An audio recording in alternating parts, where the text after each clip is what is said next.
Assalamualaikum warahmatullahi wabarakatuh. Hai teman-teman semuanya, gimana kabarnya? Semoga sehat ya. Hari ini kita akan belajar latihan tes wawasan kebangsaan untuk soal CPNS ya, pembahasan Pancasila. Tapi sebelumnya jangan lupa ya di like, share, and subscribe. Untuk soal nomor 1, masyarakat Indonesia mempunyai cita-cita bersama yang harus diwujudkan untuk kesejahteraan seluruh rakyat. Berbagai cara dilakukan agar cita-cita tersebut dapat terwujud. Hal ini karena Pancasila berperan sebagai A. Falsafah bangsa, B. Dasar negara, C. Ideologi negara, D. Cita-cita bangsa, dan E. Instrumen bangsa. Jawabannya C. Karena ideologi merupakan cara berpikir seseorang ataupun suatu golongan yang di dalamnya terdapat arah dan tujuan hidup yang akan dicapai. Untuk soal nomor 2, demokrasi yang digunakan di Indonesia adalah demokrasi Pancasila. Salah satu prinsip demokrasi Pancasila adalah kedaulatan rakyat.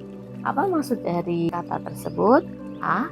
Negara harus menghargai hak asasi setiap warga negaranya. B. Lembaga negara mempunyai fungsi dan tugasnya masing-masing. C. Negara harus mengutamakan kepentingan rakyatnya daripada kepentingan golongan. D. Adanya demokrasi Pancasila untuk mencapai kesejahteraan bersama. Dan E. Tujuan yang hendak dicapai dengan adanya demokrasi Pancasila yaitu keadilan sosial bagi seluruh rakyat Indonesia. Jawabannya C ya, karena demokrasi Pancasila yang berdasarkan kedaulatan rakyat adalah harus mengutamakan kepentingan rakyat karena wakil rakyat dipilih oleh rakyat. Maka untuk dapat mengaspirasikan suara rakyat, oleh karenanya kepentingan rakyat itu harus didahulukan. Lanjut ya ke soal nomor 3. Sikap menjunjung tinggi keadilan, menjaga kelestarian lingkungan sekitar, serta menghormati pemeluk agama lain merupakan salah satu contoh pengalaman nilai Pancasila dalam kehidupan sehari-hari. Nilai Pancasila yang dimaksud adalah A. Nilai kerohanian, B. Nilai filosofi, C. Nilai filsafat, D. Nilai abstrak, E. Nilai umum. Jawabannya A ya, karena nilai Pancasila mengandung nilai-nilai kerohanian seperti keadilan, kebijaksanaan, keindahan, etika, kebaikan, dan agama yang perwujudannya sesuai dengan hati nurani bangsa karena itu bersumber dari kepribadian bangsa Indonesia. Soal nomor 4, Pancasila sebagai dasar negara Indonesia melewati proses yang panjang hingga akhirnya sampai pada perumusan final yaitu pengesahan konstitusional. Pengesahan Pancasila sebagai dasar negara terjadi pada tanggal A. 1 Juni 1945, B. 22 Juni 1945, C. 17 Agustus 1945, D. 18 Agustus 1945, dan E. 19 Agustus 1945. Jawabannya D ya teman-teman. Kenapa? Karena pada tanggal 18 Agustus 1945 PBKI itu mengadakan sidang dan menghasilkan 3. 1. Menetapkan Undang-Undang Dasar 1945 sebagai dasar negara. Kemudian yang kedua, memilih dan mengangkat presiden dan wakil presiden. Dan yang ketiga, membentuk komite nasional untuk membantu kinerja presiden sebelum MPR dan DPR itu dibentuk.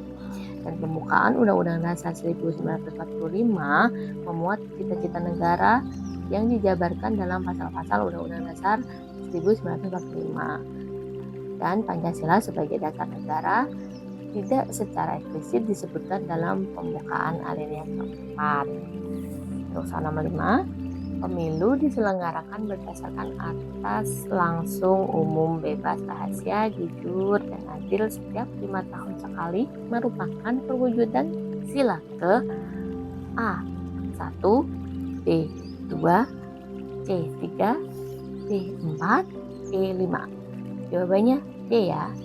Karena adanya pemilu berarti kita memilih wakil untuk menjadi aspirator warga masyarakat. Hal ini sesuai dengan sila keempat Pancasila, yaitu kerakyatan yang dipimpin oleh hikmat kebijaksanaan dalam permusyawaratan perwakilan. Soal yang nomor 6, pada saat berlakunya Undang-Undang Dasar 1945 pertama kali, yang berkedudukan sebagai pembantu presiden adalah A. Senat, B. Menteri, C. Komite Nasional, D. Perdana Menteri, dan D. DPR. Jawabannya C ya, Komite Nasional. Karena Komite Nasional ditugaskan untuk membantu presiden, karena saat itu MPR dan juga DPR belum terbentuk. Oke, untuk soal yang nomor 7, yang dimaksud dengan nasionalisme religius adalah A. Menjunjung tinggi negara di kancah internasional, B. Perasaan bangga terhadap negara yang berlebihan dan merasa paling benar, C. Lebih mengutamakan ajaran-ajaran agama dalam menjalankan negara, D. Semangat kebangsaan yang dilandasi moral dan nilai ketuhanan, E. Negara berdasarkan hukum agama.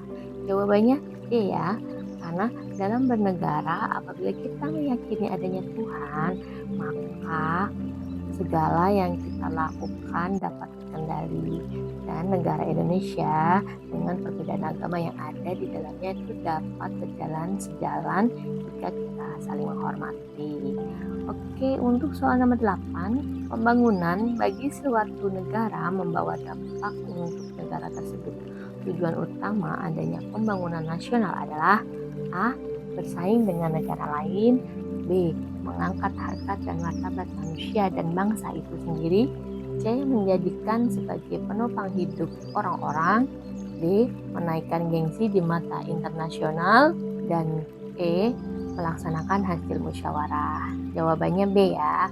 Jadi tujuan utama pembangunan itu mengangkat harkat dan martabat bangsa sehingga tidak diremehkan bangsa lain serta menunjukkan kepada dunia bahwa negara dapat selalu berkembang. Nomor 9, demokrasi yang digunakan di Indonesia adalah demokrasi Pancasila. Salah satu prinsip demokrasi Pancasila adalah berkedaulatan rakyat. Maksudnya adalah A. Negara harus menghargai hak asasi setiap warga negaranya. B. Lembaga negara mempunyai fungsi dan tugasnya masing-masing. C. Negara harus mengutamakan kepentingan rakyatnya daripada kepentingan golongan. D. Adanya demokrasi Pancasila untuk mencapai kesejahteraan bersama. Dan E. Tujuan yang hendak dicapai dengan adanya demokrasi Pancasila yaitu keadilan sosial bagi seluruh rakyat Indonesia. Jawabannya C ya, karena demokrasi Pancasila yang berdasarkan kedaulatan rakyat adalah harus mengutamakan kepentingan rakyat, karena para wakil rakyat itu emang dipilih oleh rakyat, jadi untuk mengaspirasikan suara rakyat. Oleh karenanya kepentingan rakyat itu harus didahulukan.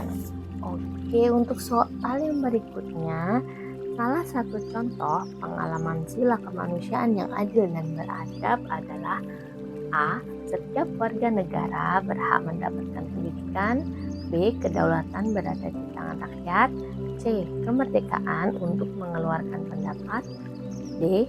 Pemungutan pajak, E. Penghormatan terhadap pemeluk agama lain. Jawabannya A ya, karena setiap warga negara berhak untuk mendapatkan pendidikan yang sama tanpa terkecuali. Hal ini juga tercantum pada pasal 31 ya, ayat 1 Undang-Undang Dasar 1945 bahwa setiap warga negara itu berhak mendapatkan pendidikan. Nomor 11. Sebagai ideologi yang digunakan di Indonesia, Pancasila dikenal sebagai ideologi terbuka. Maksudnya apa ya? A. Pancasila sebagai pengaruh ideologi lain dan mengubah kepribadian bangsa. B. Pancasila harus membuka diri terhadap perkembangan zaman. C. Pancasila adalah ideologi yang berasal dari negara lain. D. Adanya Pancasila karena melihat keadaan negara lain. E. Pancasila memberikan keleluasaan negara lain untuk mengikutinya. Jawabannya B ya, Pancasila harus membuka diri terhadap perkembangan zaman, karena maksudnya itu karena Pancasila harus mengikuti perkembangan zaman agar tidak tertinggal tanpa mengurangi esensi nilai-nilai yang terkandung di dalamnya.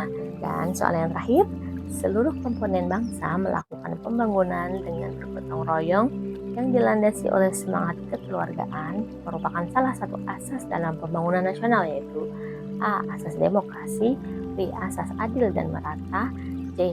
Asas perikemanusiaan, D. Asas usaha bersama dan kekeluargaan, E. Asas kesamaan.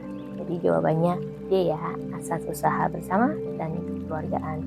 Jadi dengan adanya usaha bersama untuk melakukan pembangunan, maka akan berdampak pada waktu tercapainya relatif lebih singkat. Oke, demikian latihan soal tes wawasan kebangsaan ya, yang untuk pembahasan Pancasila. Terima kasih, semoga teman-teman nanti lulus ya dan berlanjut di tes SKD. Jangan lupa like, share, and subscribe. Assalamualaikum warahmatullahi wabarakatuh.